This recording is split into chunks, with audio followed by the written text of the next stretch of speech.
turning back, no, no. He gave up his life for me to be the best. Is it by your power that you gained admission into that school, the best school, or into any kind of school? Is it by your power that you did that business and you prevailed in it and it succeeded and you excelled? Is it by your power that you have all the beautiful things of life? Is it by your power that you bought that car that you're riding right now? Is it by your power that you were living in the best house or you bought a house? Is it by your power that that project or that plan or that aspiration came into a fulfillment? Is it by your power that you are not lying down in the hospital confined to a particular bed? Is it by your power that you are excelling in every area of your life? Is it by your power that you are not barren, you can reproduce, you give birth to kids, you have children, you have a beautiful family? Is it by your power that you got married, you have a husband, and you have a beautiful home? Is it by your power that you are building that house that you are building right now? Is it by your power that you bought that land? Is it by your power that you have every good thing that life has to offer? Ask yourself, is it by your power that you are prevailing and fulfilling purpose and fulfilling your visions and plans? Is it by your power that you are excelling in life? I want you to know that it is God who giveth the power and the ability to prevail, to succeed, and to excel in all facets of our lives. I want you to know that it is God who gives you the ability to make wealth, the ability to prevail, to triumph, and to do well.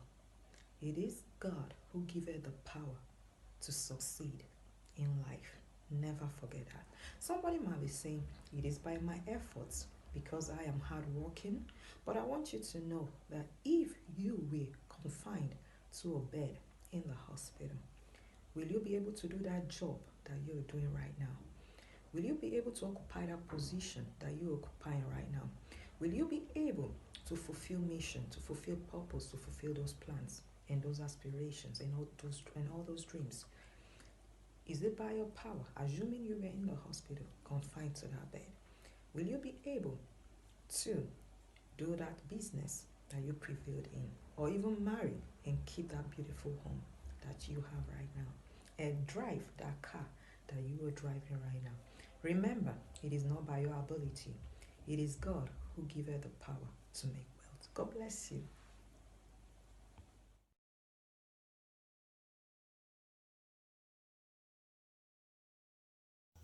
Hello everyone, hi, it's your girl Claire, and I remain your girl Claire, and I am back here again today to motivate someone with the word of God and to inspire you to be the one that God wants you to be, to inspire you to keep going, to keep moving irrespective of what comes along to try to distract you from your focus. Stay you and keep faith and keep holding on to God, because with God you can prevail. With God you succeed. With God you triumph. So before I go into the topic for today, or the message that I have for someone out there today, I just want to say a big thank you to every subscriber, both the new ones and the old ones. Thank you to all my viewers, everyone who has been here to, support me, support this vision, support what God called me to do. I just want to say a big thank you to you all, and to say may the good Lord bless you, uphold you, keep you, and keep you going. God bless you. Thank you so much. I really appreciate every one of you. Please, and if you're just stopping by for the very first time today, I ask you please to just hit that red button, subscribe, and watch my videos till the end. Don't just watch some parts. Try as much as possible to watch till the end. God bless you.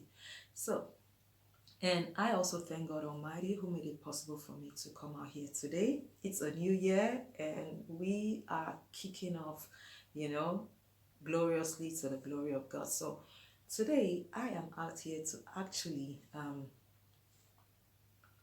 inspire us with the Word of God. And my message for today is like a reminder, because I have seen a whole lot of videos on social media. I have seen people talk about their plans for the new year, and all the things they just want to achieve this year, all the projects and all the aspirations and all the dreams and everything they want to do this year 2020.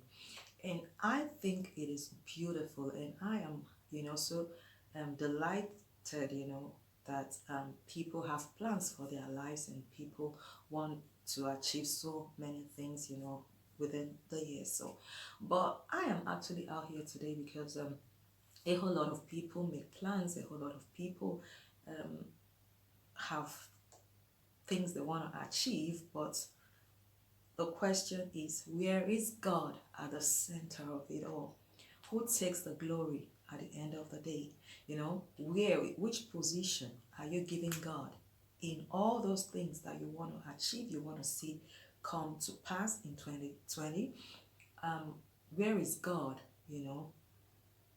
in the midst of it all? So where are you placing God? Because I have seen people talk about their plans, talk about their aspirations, talk about all the things they want to achieve, but only a few talk about working closely with God. Only a few talk about letting God take charge this year.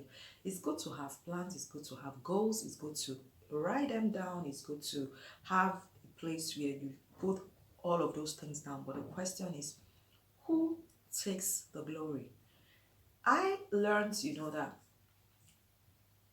before the year, as in before we go into any year, that when I write down my plans or my goals for the next year, the first thing, number one, is always, I want to be used by God in a very special way, to reach out for His glory. That's the first thing. I first of all consider the place of God in my life before I start writing down every other thing. So I am actually here today to encourage someone to always do the same. You have good plans, you have things you want to achieve, you have things you want to do. It's all good, it's beautiful, believe me. But let God take the first place. Let God be at the center of it all, because it is God who giveth the power to create wealth, to fulfill purpose, to achieve those dreams, to achieve that purpose, to achieve all those plans that you want to achieve in the year. So today I just want to quickly take us to the book of let's see what the book of Deuteronomy 8 verse 18 says about it all. So Deuteronomy 8, let's quickly go there. The book of Deuteronomy 8:18. It says, and you shall remember the Lord your God, for it is He who gives you the power to get wealth. In other words, to create wealth, to excel, to prevail, and to succeed, to prosper.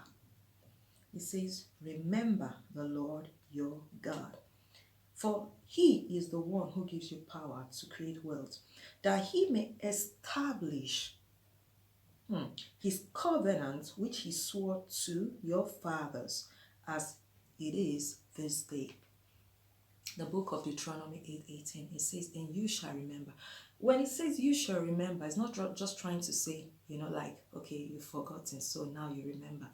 It's trying to say, live with that consciousness, that it is God who enables you, who gives you the ability, the power to excel, to prosper, and to prevail. It is trying to say, let it be registered in your subconscious that it is God who gives you the ability to make wealth. It is trying to say, have the mindset all the time, not just once, but all the days of your life, that it is God who helps you to fulfill those plans, to fulfill those visions, to fulfill those aspirations, and to achieve everything that you want to achieve. So let's see what the book of, let's see what Amplified actually says about it. The Amplified version of the Bible says, "But you shall remember with profound respect that the Lord your God, for it is He who is giving you the power to make wealth, that He may confirm." This other one says that He might establish His covenant. But this one says that He may confirm His covenant, which He swore solemnly promised to your fathers as it is this day. He's not talking about your father as in your earthly father. He's talking about Abraham, Isaac, and Jacob, the covenant that He made with Abraham, that his seed shall be blessed. So He's talking about God confirming that covenant, God establishing that covenant by you having the mindset that blessings come from God, that the ability to create wealth comes from God, and the ability to prosper comes from God. Let's see what King James says. He says, "But you shall remember the Lord your God, for it is He that giveth the power to get wealth, to get it, that He may do what? Establish." The other one says to confirm. This one says to establish the covenant which He swore to thy fathers as it is this day. So it is God that gives you the power to create wealth. It is God who establishes you. It is God who helps you to achieve all those things that you want to achieve. Let's see what NIV says. The NIV says, "But remember the Lord your God, for it is He who gives you the ability to produce." This one says to produce. The other one says to create, to get. And so confirms His covenant. In other words, by so doing, He establishes His covenant. In other words, He fulfills His promise to Abraham, Isaac, and Jacob.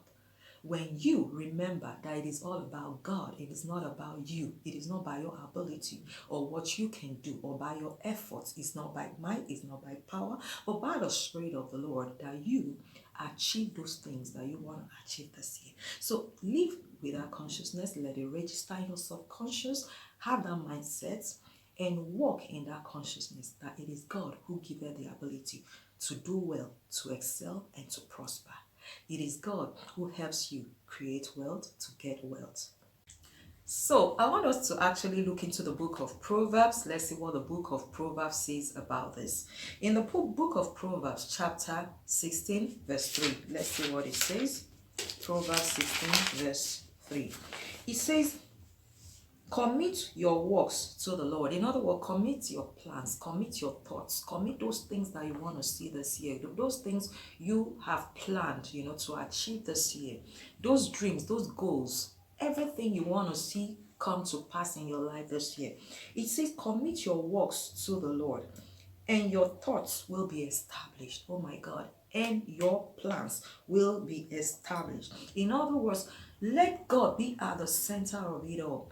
Don't you ever forget the Lord your God. He is the one who enables you to prevail. He is the one who energizes you, to excel and to do well in every facet of your life. I want us to quickly see what the NIV version of the Bible says. It says, "Commit to the Lord whatever you do." This one says, "Commit your works to the Lord." But the NIV says, "Commit to the Lord whatever you do, and He will establish your plans." In other words, when you commit those things into God's hands, those aspirations, those dreams, those plans, those goals, those things you want to see come to pass in your life, it says, then He will establish your plans. God will establish those things. God will cause them to be established. God will cause you to prosper. God will cause you to excel. God will cause you to do well in every area of your life when you commit those things into His hands. Let's see what the Amplified version says.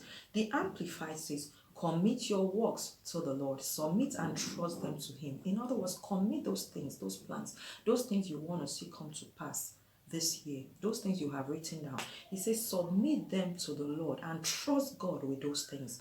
He says, and your plans will succeed. In other words, those plans will do what? Excel, come to pass, come to a fulfillment. If you respond to His will and His guidance. So it's all about responding to His will and walking in accordance to His will and His guidance. If you allow God to guard you, if you allow God to be at the center of it all, then you will prevail.